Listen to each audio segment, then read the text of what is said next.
My name is Tagbo Zaid. I am the Senior Manager of Paid Social at Docebo, a learning management platform that uses, we do some pretty innovative stuff in the generative AI space and creating enterprise learning programs.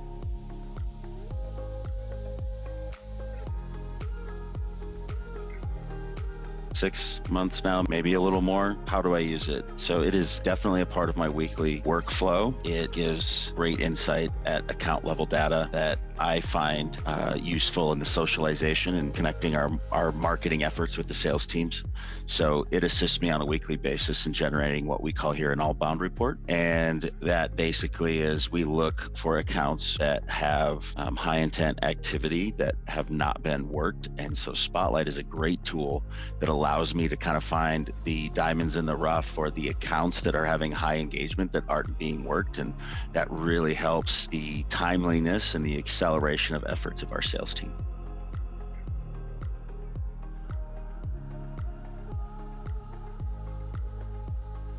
So I think what makes Spotlight different in how we use it is the ability to filter out. So being able to take all of activities. So for instance, generic filter that we would use is we want to see accounts that have been to our website 5 times in the last week and have not had any sales interactivity in the last 30 days.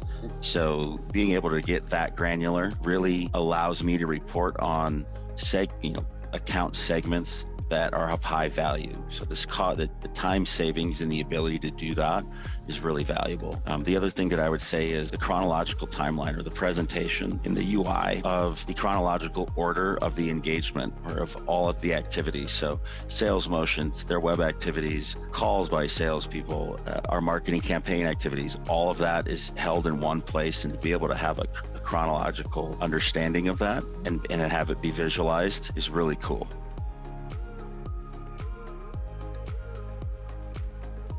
The chronological timeline, that piece, that component, that is definitely in terms of the comms with the salespeople that has the value there. And then our regional managers and our ABM teams, they plug into me here as well. So they're going into a meeting with their stakeholders and whatnot. They ask me for a lot of stuff that I end up coming back to Spotlight for.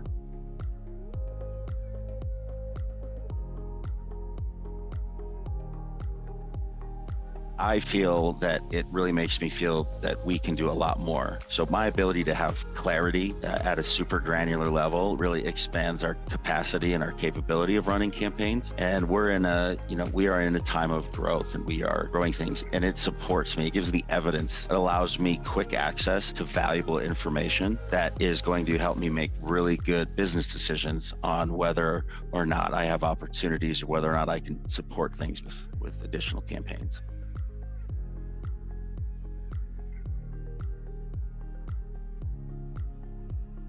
Just getting started with Spotlight audiences. One thing about my experience with just metadata in general and Spotlight is that it creates a additional need for really good creative. And good creative is hard. And so the awesome part about the audiences is that it gives us an idea of being timely, right? Being able to align with exactly where the account is, but then that creates a need we need to have contextual messaging that is aligned with that granularity.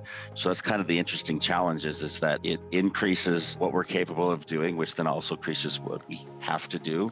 So I'm just getting started with the audiences, but the plug and play feature of being able to filter out audiences and then have them be dynamically plug and played into our campaign efforts and what we have already from a creative standpoint, I'm very excited about that.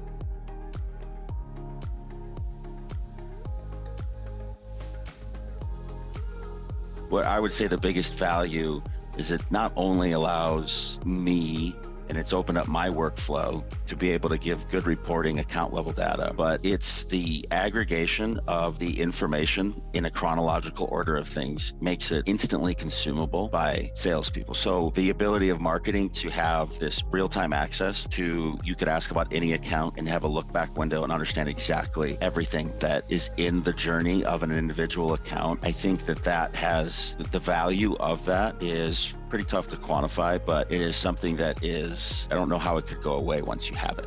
So I think that that's a good way to put it, is like the features it allows and the solutions that it provides, considering the nuances of modern digital marketing campaigns, it's irreplaceable when you can have chronological understanding of an individual account and taking into consideration everything that's going on, what they're doing and what you're doing, all seen in order. Once you have that, I don't know how you get rid of it.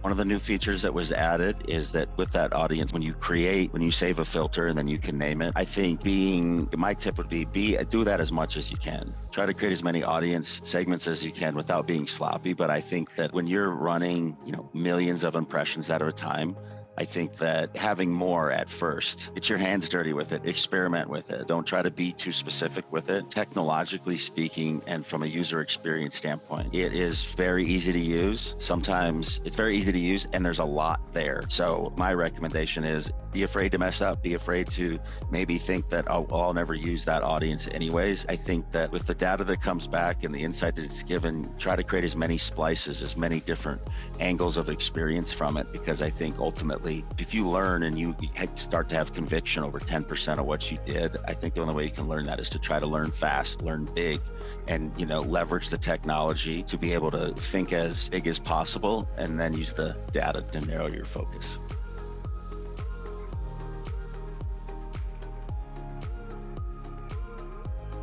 This net new filter is someone is not listed as an opportunity, not listed in our CRM, but has had some sort of engagement with our brand in some way. So we'll call that the most raw or the most new of our audiences. This one is pretty much the same thing, except they are known. They're known by us, so they're in our CRM, and they have not visited a high intent page yet. So this is it's a step down the funnel here. The create ops is what I riffed and called it here. No opportunity listed, some sort of engagement, but they're in our CRM, and there has been a high intent page view. So this is a good example of an audience that you would like make a scheduled demo campaign or try to create a conversion campaign for. And then from opportunity status, now we're going to take someone that has an open opportunity, has a medium plus engagement score, right? This is an example of assisting sales in moving and accelerating the close of existing pipeline. And then this pipeline cold is an example of using the trend. So neutral or cooling, it's an open opportunity, but they're neutral or cooling, so they're not engaging with us as much. So I called this one, this is more of a warm up or a pipeline cold campaign audience that we would try to create engagement for. In my career, of all the things I've used, it's my favorite thing. It's new, so it has a shiny toy sort of feel right now, but no, definitely there's been nothing that I have relied on more, and just has a lot of value, not only to my workflow, but to the people around me. It's been great. So I'm going to continue to learn.